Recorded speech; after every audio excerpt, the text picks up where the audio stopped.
Hello friends, कैसे हो आप सब। Welcome to studio official. मैं हूँ राज और हम पढ़ रहे थे price determination in terms of demand and supply. Actually में प्राइस कैसे नक्की होती है वो हमने डिमांड एंड सप्लाई की मदद से देख लिया। सेकेंड लेक्चर जो था वहाँ पे हमने ये सब सीख लिया, लेकिन अब भी एक पॉइंट जो है वो आपके एग्ज़ाम में आपको लिखना है। वो कौन सा है? वो है आपका 6 नंबर का टॉपिक जो है effect of demand and supply on price. यानी कि अगर डिमांड एंड सप्लाई में किसी भी प्रकार का हम चेंज करते हैं तो इसके कारण प्राइस में क्या चेंज आता है वो हमें देखना है। तो इसके अंदर टोटल 3 सब टॉपिक्स है, ठीक है। वो देख लेते हैं कौन कौन से सब टॉपिक्स यहाँ पे दिए गए। तो यहाँ पे ये वाले 3 टॉपिक्स है और तीनों के तीनों हम 1 बाय 1 हर एक लेक्चर में देखेंगे।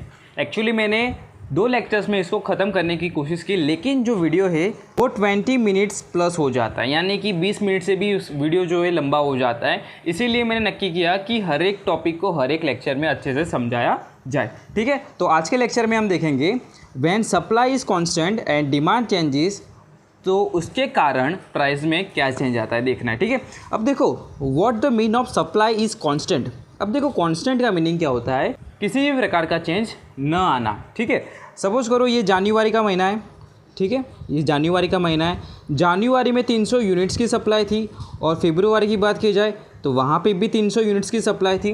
तो हम कह सकते हैं कि जनवरी एंड फरवरी में जो भी सप्लाई थी वो क्या थी? कांस्टेंट थी, ठीक है। तो ये हो गया कांस्टेंट का मतलब। अब यहाँ पे दूसरा एक चीज़ हमको देखना है कि डिमांड क्या है? चेंजेस है। अब demand changes that means what? Demand या तो फिर बढ़ेगी या तो फिर डिमांड घटेगी, ठीक है। तो ये दोनों केस हमको देखने हैं और इसके कारण प्राइस में क्या चेंज आता है, ठीक है। प्राइस में क्या चेंज आता है वो देखना है। अब प्राइस में चेंज दैट मीन्स व्हाट? या तो प्राइस बढ़ेगी या तो प्राइस घटेगी, ठीक है। तो चेंजेस का मीनिंग हम क्या लेते हैं कि बढ़ेगा या घटेगा, और कांस्टेंट का मीनिंग क्या ले लेते हैं हम कि किसी भी प्रकार का चेंज नहीं आएगा, ठीक है। तो ये केस को हम समझते हैं। अब देखो जिन लोगों ने भी सेकंड लेक्चर को अटेंड किया है, भले ही लंबा लेक्चर है लेकिन बहुत बढ़िया लेक्चर है, जिन लोगों ने भी अटेंड किया है उन लोगों को आज बहुत ज़्यादा फ़ायदा होने वाला है। अब देखो ये मार्केट है और मार्केट में टोटल 3 सेलर थे, ठीक है। अगर आपको याद हो, यहाँ पे इस सेलर के पास 1 यूनिट पड़ा है, यहाँ पे इस सेलर के पास 1 यूनिट पड़ा है और यहाँ पे 1 यूनिट पड़ा है। ऐसे करके टोटल 3 यूनिट्स की सप्लाई है, ठीक है। और यहाँ पे जो बायर्स थे वो कौन थे? एक आप थे, ये एक आपका एक दोस्त था और यहाँ पे एक आपका जिगरी दोस्त था, ठीक है। ऐसे करके टोटल 3 लोग थे और इसी के कारण प्राइस क्या नक्की हुई थी? 3 रुपये नक्की हुई थी, ठीक है। सपोज़ ले लेते हैं हम ये जनवरी का केस है, ठीक है। और ये सारी चीज़ जो है वो हमने सेकंड लेक्चर में देख ली, ठीक है। तो वहीं से मैंने स्टार्ट किया। तो ये हो गया मार्केट। मार्केट में ये सारे 3 लोग हैं, 3 सप्लायर है जहाँ से आपको चीज़ें जो है मिलने वाली है। यहाँ पे 3 क्या है? बायर्स है जो डिमांड कर रहे हैं, ठीक है। तो यहाँ तक तो सब क्लियर है। अभी क्या करना है हमको? सप्लाई जो है उसको क्या रखना है? कांस्टेंट रखना है, ठीक है। क्योंकि हमने वही केस लिया है, वही अज्यूम किया है कि सप्लाई क्या है? कांस्टेंट है। तो यहाँ पे सप्लाई जो है यहाँ पे है और यही सप्लाई जो होगी वो क्या रहेगी? 3 की 3 ही रहेगी, ठीक है। उसमें किसी भी प्रकार का चेंज लाना नहीं है।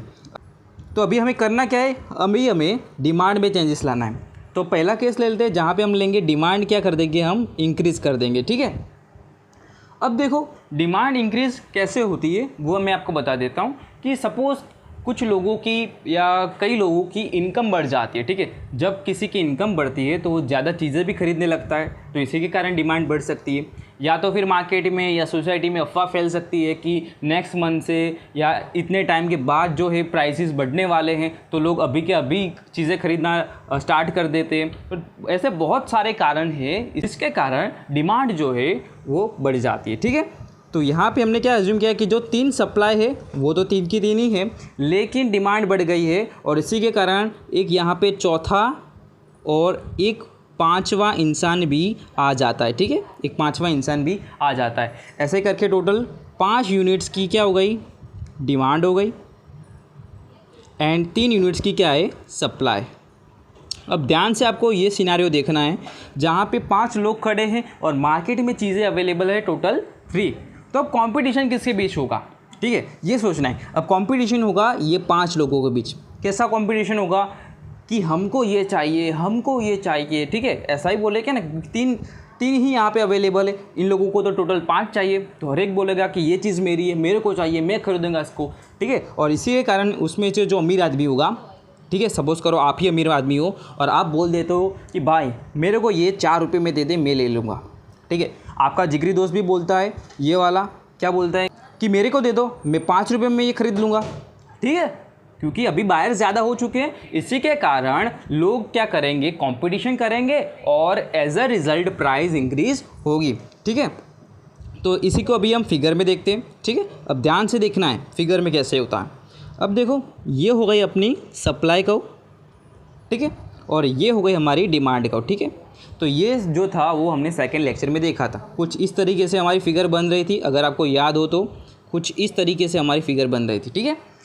अभी वही का वही केस है, देखो ये इनिशियल जो चीज़ें हैं वो सेम टू सेम, जो आपको रेड कलर की दिख रही होगी वो सेम टू सेम है जो हमने सेकंड लेक्चर में देखा था। तो ये हम हो गई हमारी जनवरी की बात, ठीक है। लेकिन आज का केस यानी कि फरवरी में क्या हुआ है, टोटल 5 लोग खरीदने आ गए, यानी कि डिमांड बढ़ गई है, और इसी के कारण जो डिमांड कर्व है वो ऊपर चली जाएगी क्योंकि डिमांड बढ़ गई है, और सप्लाई में किसी भी प्रकार का चेंज नहीं है। इसी के कारण सप्लाई कर्व जो है वो यही रहेगी, ठीक है, यही रहेगी, इसी में किसी भी प्रकार का चेंज नहीं है, और डिमांड नई वाली जो है वो यहाँ पे आ जाएगी, और इसी के कारण जो प्राइस है वो पहले यहाँ पे थे वो आ जाएंगे यहाँ पे। तो पहले ये वाला प्राइस था, ये वाला पोर्शन अभी हो जाएगा यहाँ से लेके यहाँ तक, ठीक है। तो पहले प्राइस कितनी थी, OY, अभी प्राइस कितनी हो चुकी है, OY1, यहाँ से आप देख सकते हो, ठीक है। तो यहाँ पे प्राइस बढ़ जाती है। कब ऐसा होता है, जब जो सप्लाई है वो कांस्टेंट है और जो डिमांड है वो बढ़ जाती है, ठीक है। तो ये आपको पता लग गया। अभी हम देखते हैं एग्जैक्ट उसका उल्टा केस, ठीक है। तो यही वाला मार्केट है, मार्केट में जो सप्लाई है वो कांस्टेंट है, यानी कि ये 3 लोग जो है वो वहीं के वहीं हैं जिनके पास एक यूनिट पड़ा है। अब क्या हुआ है, ये है आप जो अभी भी मार्केट में जा रहे हो, ये आपका एक दोस्त, ठीक है, वो भी मार्केट में जा रहा है, लेकिन जो आपका जिगरी दोस्त था तीसरे नंबर पर यहाँ पे, वो मार्केट में नहीं आ रहा है। क्यों नहीं आ रहा है, इसके बहुत कारण हो सकते हैं क्यों नहीं आ रहा है। उसमें फर्स्ट हम ले सकते हैं कि उसकी इनकम कम हो चुकी होगी, इसीलिए उसके पास पैसे नहीं है, तो इसीलिए वो चीज़ें परचेस करने के नहीं आ रहा है। दूसरा केस ले सकते हैं हम, उसको लगा कि फ्यूचर में और ज़्यादा प्राइस कम होने वाली है, तो इसीलिए वो क्या करेगा, वेट करेगा कि जब प्राइस कम होगी तो मैं खरीदने जाऊँगा। तो इसीलिए ये जो वाला इंसान था वो आपके साथ आता नहीं है, ठीक है।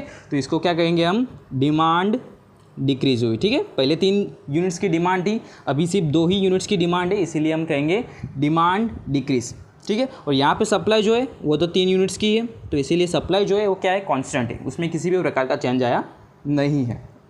अब देखो क्या होता है, कंपटीशन किसके बीच होगा वही आपको समझना है, ठीक है। ये सारा का सारा जो फंडा है वो सिर्फ और सिर्फ किसका है, ये कंपटीशन का है। किसके बीच कंपटीशन हो रहा है वही हमको सोचना है, ठीक है। तो यहाँ पे लड़ेगा कौन, 3 लोग लड़ेंगे, ये वाले कि भाई मेरे यहाँ से ले लो, मेरे यहाँ से ले लो, ठीक है, क्योंकि यहाँ पे सिर्फ 2 ही खरीदने वाले हैं, ठीक है, और वहाँ पे बेचने वाले टोटल 3 हैं। तो तीनों के तीनों क्या करेंगे, कंपटीशन करेंगे कि भाई तू मेरे यहाँ से ले ले। उनमें से कोई बोलेगा कि भाई तो मेरे यहाँ से ले ले, 2 रुपये में मैं तेरे को बेचूंगा, कोई बोलेगा मेरे यहाँ से ले ले, मैं तुम्हें 1 रुपये में बेचूंगा। ऐसे करके कंपटीशन होगा, और इसी के कारण क्या होगा, प्राइस जो है वो डिक्रीज़ हो जाएगी, ठीक है। तो इन शॉर्ट आपको क्या याद रखना है कि जब कंपटीशन सेलर्स के बीच होता है, कंपटीशन जब सेलर्स के बीच में होता है तब प्राइस जो है वो डिक्रीज़ हो जाती है, और जब कंपटीशन जो बायर्स है उनके बीच हो रहा है तब प्राइस क्या हो जाएगी, इंक्रीज़ हो जाएगी, ठीक है। तो यही चीज़ आपको याद रखनी है। तो देख लेते हैं अभी फिगर में क्या है। अब ये वाली जो कर्व है वो आपकी सप्लाई कर्व, जिसमें किसी भी प्रकार का चेंज नहीं है क्योंकि वो क्या है, कांस्टेंट है। ये आपकी थी इनिशियल डिमांड कर्व जो पहले वाली थी वो, और उसी के साथ प्राइस मिल रही थी ये वाली। अभी क्या हुआ है, डिमांड में चेंजेस आ गया है, डिमांड हो गई आपकी ये वाली, ठीक है, क्योंकि आपका एक दोस्त है वो नहीं आ रहा है, इसीलिए एक डिमांड कम हो गई। तो डिमांड का वो जो है वो यहाँ पे शिफ्ट कर रही है नीचे वाले पे, और उसी के साथ प्राइस आपको मिल रही है यहाँ पे, ठीक है। तो ये वाली पहले प्राइस थी, अब इतनी हो चुकी है। तो पहले प्राइस थी OY, और अभी कितनी हो चुकी है, OY0, ठीक है। तो इसी के कारण प्राइस डिक्रीज़ हुई। इतना ओके हो गया, और यही वाली फिगर आपको ड्रॉ करनी है, ठीक है। आप जो बुक है उसमें से भी ड्रॉ कर सकते हो, वो भी इजी है, लेकिन ये सब उससे भी ज़्यादा इजी पड़ता है अगर आप ये जो अल्फ़ाबेटिक्स है वो अगर आपको आ जाते तो और इजी हो जाती फिर, ठीक है।